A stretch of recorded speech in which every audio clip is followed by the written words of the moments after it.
నమస్తే అన్యోసేయో welcome to ET exclusive. గడ్డం ఉంటే సినిమా హిట్ అయిపోతుందా? ఊరుకోండి, మరి కామెడీగా మాట్లాడుతున్నారు మీరు. కథ బాగుంటే హిట్ అవుతుంది కానీ గడ్డం పెరిగితే సినిమా ఎందుకు హిట్ అవుతుంది అనుకోవచ్చు, నవ్వుకుంటారేమో కానీ ఈ మధ్య మన హీరోలకి నిజంగా గడ్డం ఫోబియా పట్టుకుంది. పెద్ద హిట్ అయిన ప్రతి సినిమాలోనూ హీరోలకి గడ్డం ఉంది. ఈ బియర్డ్ పైనే ఇవాల్టి మన ఎక్స్క్లూజివ్ స్టోరీ. భాషతో సంబంధం లేదు, ట్రెండ్ ఏదుంటే అదే ఫాలో అవ్వాలంతే. గడ్డం విషయంలో మన హీరోలు ఇదే చేస్తున్నారు. ఇప్పుడు తెలుగు తమిళం పని లేదు, పీరియడ్ ప్రస్తుతం అవసరం లేదు, అన్ని సినిమాల్లోనూ గడ్డంతోనే కనిపిస్తున్నారు. పక్కా కమర్షియల్ సినిమాకు సింబాలిక్ గా మారిపోయింది గడ్డం. ఈ మధ్య గేమ్ చేంజర్లోనూ చరణ్ ఓ లుక్ కోసం గడ్డం పెంచారు. బాహుబలి నుంచి ఈ గడ్డం ఫోబియా పట్టుకుంది. దానికంటే ముందు కూడా హీరోలు గడ్డం లుక్ లో కనిపించారు, కానీ అప్పటి నుంచి ఈ ట్రెండ్ ఎక్కువైపోయింది. రంగస్థలం, పుష్ప, భగవంత్ కేసరి, దసరా, దేవరా ఇలా ఏ సినిమా తీసుకున్నా హీరోను గడ్డంతోనే చూపించారు దర్శకులు. అది బాగా క్లిక్ అయింది కూడా. నాన్నకు ప్రేమతో లాంటి సినిమాలు లుక్ పరంగా ట్రెండ్ సెట్ చేశాయి కూడా. ఇదే ఓ ట్రెండ్ లా కంటిన్యూ చేస్తున్నారు మన హీరోలు. విజయ్ దేవరకొండ అయితే అర్జున్ రెడ్డితో ఓ కొత్త ట్రెండ్ కు తెరతీశారు. అసలు గడ్డంతో హీరోలు ఇంత బాగుంటారా అనేలా ఒరవడి సృష్టించారు. మరోవైపు పీరియడ్ సినిమాలకు గడ్డం అనేది కామన్ అయిపోయింది. సీనియర్స్ మాత్రమే కాదు, నాని, తేజ సజ్జా, నిఖిల్ లాంటి హీరోలు సైతం గడ్డం లుక్ లోనే కనిపించడానికి ఆసక్తి చూపిస్తున్నారు. బియర్డ్ లుక్ అంటేనే నోనో అనే మహేష్ బాబు సైతం గుంటూరు కారంలో గడ్డంతో కనిపించారు. తాజాగా రాజమౌళి కోసం పూర్తి బియర్డ్ లుక్ లోనే కనిపించబోతున్నారు. విశ్వంభరలో చిరంజీవి, ఎన్బికి 109లో బాలయ్య, ఆ మధ్య నా సామిరంగాలో నాగార్జున ఇలా ఎలివేషన్ కోసం గడ్డాన్ని మించిన ఆయుధం లేదని నమ్ముతున్నారు హీరోలు. ట్రెండ్ నడుస్తుంది కాబట్టి దర్శకులు అదే ఫాలో అవుతున్నారు. ఇన్ని సినిమాలు ఒకేసారి చేస్తున్నారు కాబట్టి మిగిలిన హీరోల కంటే ప్రభాస్ మూవీస్ అప్డేట్స్ ఎక్కువగా వస్తుంటాయి. ఇప్పుడు కూడా ఇదే జరుగుతోంది.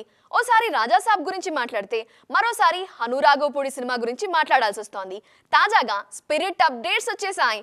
అవి చెప్పింది ఎవరో కాదు, ఆ సినిమా నిర్మాతే. మరి ఆయనేమన్నారు? ప్రభాస్ని చూసి మిగిలిన హీరోలకు ఆశ్చర్యపోవడం తప్ప మరో ఆప్షన్ లేకుండా పోయింది. 1000 కోట్ల సినిమాలిస్తూ 6 నెలలకోసారి ఆడియన్స్ ముందుకొస్తున్న ప్రభాస్ ప్లానింగ్ చూసి అంతా షాక్ అవుతున్నారు. ఇప్పుడు కూడా ఏప్రిల్ 10న రాజాసాబ్ రానుంది. ఆ వెంటనే హను రాఘవపూడి, ఫౌజీ రెడీగా ఉంది.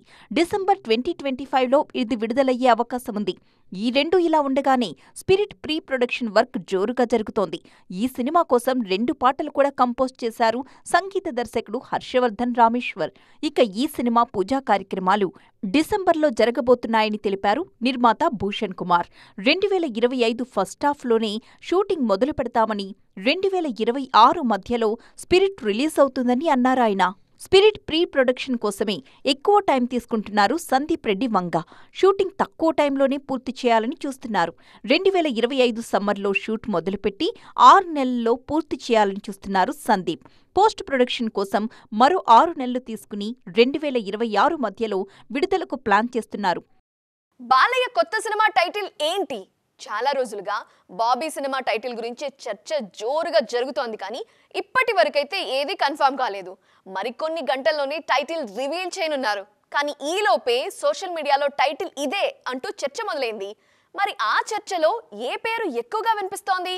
అసలు టైటిల్ ఏమై ఉంటుందంటారు?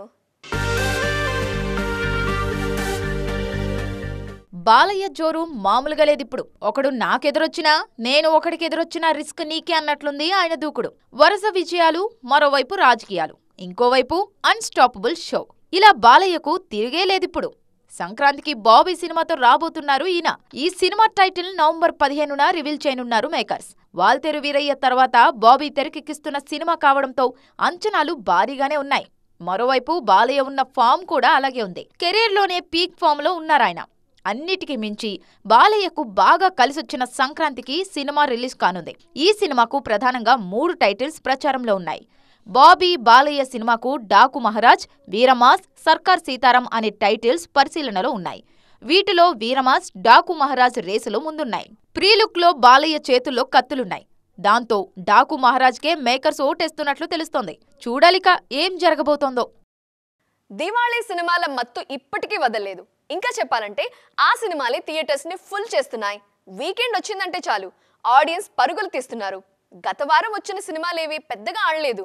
దీంతో దీపావళి సినిమాలే దిక్కయ్యాయి. కానీ ఈ వారం వాటికి బ్రేక్ తప్పదు. ఎందుకంటే భారీ సినిమాలు వచ్చేస్తున్నాయి. మరి అవేంటో రిలీజ్ ప్యాకేజ్లో చూద్దాం. ఓవైపు లక్కీ భాస్కర్, ఇంకోవైపు కా, మరోవైపు అమరన్. ఈ మూడు చాలవనట్లు హిందీ నుంచి సింగమగైన్, భూల్ భులయ్యా 3 ఇలా గత 2 వారాలుగా థియేటర్స్ అన్నీ హౌస్ ఫుల్స్ అవుతున్నాయి. పోటీపడి మరీ ఈ దివాళీ సినిమాలన్నీ ఆడియన్స్ ఖర్చును బాగానే పెంచేశాయి. ఇక ఈ వారం కంగువా, మట్కా ఆ బాధ్యతను తీసుకోబోతున్నాయి. సూర్య హీరోగా శివ తెరకెక్కించిన కంగువా పార్ట్ 1 నవంబర్ 14న వస్తుంది. ఈ చిత్రంపై తమిళంలోనే కాదు తెలుగులోనూ అంచనాలు బాగానే ఉన్నాయి. థియేటర్స్ ఇష్యూ ఉన్నా బిజినెస్ పరంగా రఫ్ ఆడించింది కంగువా. ఈ చిత్రం హిట్ అవ్వాలంటే 180 కోట్లకు పైగా షేర్, 360 కోట్ల గ్రాస్ వసూలు చేయాలి. తెలుగులోనూ 25 కోట్ల లక్ష్యంతో బరిలో దిగుతోంది కంగువా.